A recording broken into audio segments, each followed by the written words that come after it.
Hello everyone, now we'll be looking at differentiation, and I should mention that this is a very easy topic, and what I will encourage you to do is to try to understand the concept. If you understand the concept, then trying to solve questions will come naturally to you. So let's get started. So what is differentiation? It is concerned with the study of the rate at which quantity changes. So what I'm trying to do is try to study how quantities or how variables change in relation to one another. So when we're talking in terms of a straight line, it's useful to think of it as the slope or the gradient. And to illustrate this point, let's take a look at this straight line. So if you recall our discussion on straight line, we talked about how to find the gradient of a straight line. So we said the formula for calculating the slope or the gradient of a line, the slope, we said is what? The change in y over the change in x. So what does this mean? It means we're trying to look at the rate at which the y axis or the y variable change in relation to the x variable.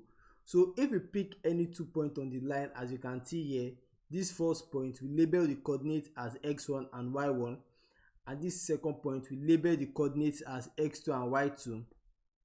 So we can find the change in y. The change in y will be y2 minus y1, and the change in x will be x2 minus x1. So the change in y is y2 minus y1, and the change in x is x2 minus x1.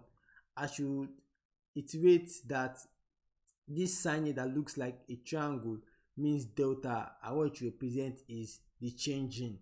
So now as you can see, the slope here is given as the change in y and change in x.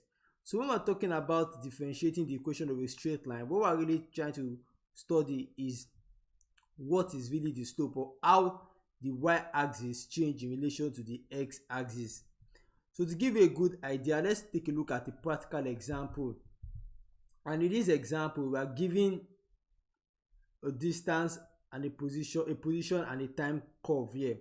So what does this graph mean? So if you look at it, at this point of origin here, we have that at time 0, the body is at what? Is at position 0. Hence, we have this point over here. So after 1 second, as you can see here, the body or the object has covered the position of 5 meters.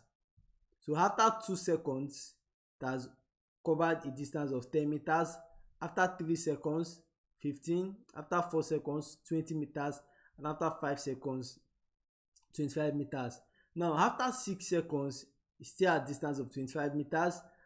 After 7 seconds, it's still at this position, and at 10 seconds, it's still at this position. So what we can do is to try to break these lines into segments, and for this first segment, we have this line over here which I will indicate, and for the second segment, we have this position over here. So we can try to find the slope of each of these segments. So now define the slope of each of these segments. So to start with the first segment, what we'll do is that we'll pick any 2 points. So I'm going to pick these 2 points, point that indicates with a blue line, a blue dot rather. So now I can label the coordinates. So the coordinates of my x and y in this position, my x is 2 and my y is 10.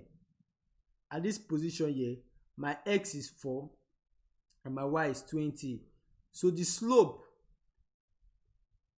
as we've discussed, is given as the change in y over the change in x, which is my y2. So my y2 here is what? 20, and my y1 is 10, over my x2 is 4 and my y2 is 2.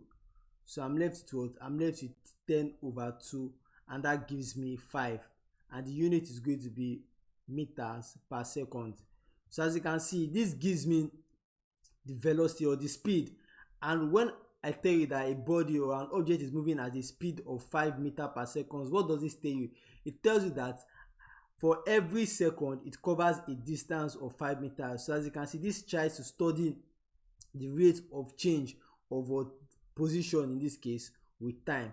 Now for the second segment over here, we can as well calculate the slope of this line over here, and I can do that by picking any 2 points. I'm going to pick the first point and the last point. So I can label the coordinate of those points. For this point over here, the x value is 5 and the y value is what? 25. And for this other coordinate over here, the x value is 10 and the y value is also is 25. So the slope in this case of that second segment is going to be my change in y over my change in x, and my change in y is going to be 25 minus 25 minus 25 over 10 minus 5, and that gives me 0 over 5, and that gives me 0 meter per second. And when I tell you that an object is moving at a speed of 0 meter per second, what does it tell you? It tells you that the object is stationary, and that explains why at position 25, even if the time is increasing, the position of the object is still at the same mark, at mark 25 meters. So as you can see, the slope gives us the relationship, or in this case the speed gives us an idea of the relationship between the position and the time. So really, that is what differentiation is basically all about. We are trying to study the relationship between quantities, and in most cases, and for this level, two quantities, which are going to be like y and x. But now this is a straight line. We see that when we try to find the slope of a straight line, we get a variable or a number, a fixed number. In this case, we got 5, we got 0 here. How about when we have a curve?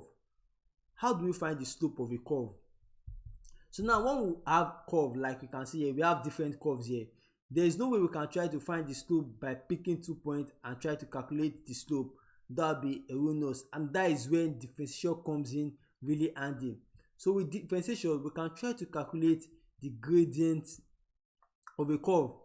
And to find the gradient of a curve, since it's a curve, we don't get a fixed value or a variable or a number like 1, 2, 3. Rather, we get a gradient function. By function, I mean that when we differentiate curves, we still have variables of y and x in the expression, and in the examples we are going to be eventually solving, you are going to see what I really mean by that. So when we talk about straight line, we are talking in terms of slope, and when we talk about curves, we are talking in terms of what?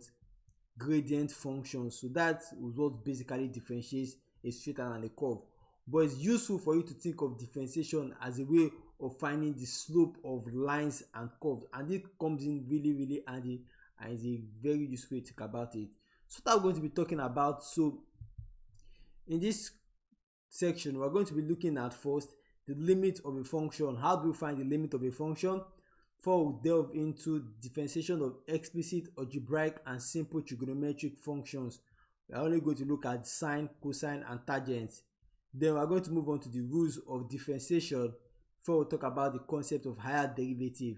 And as we've always been doing, at the end, we're going to look at some past questions to explain how to apply all these concepts that we're going to be learning. So let's get started.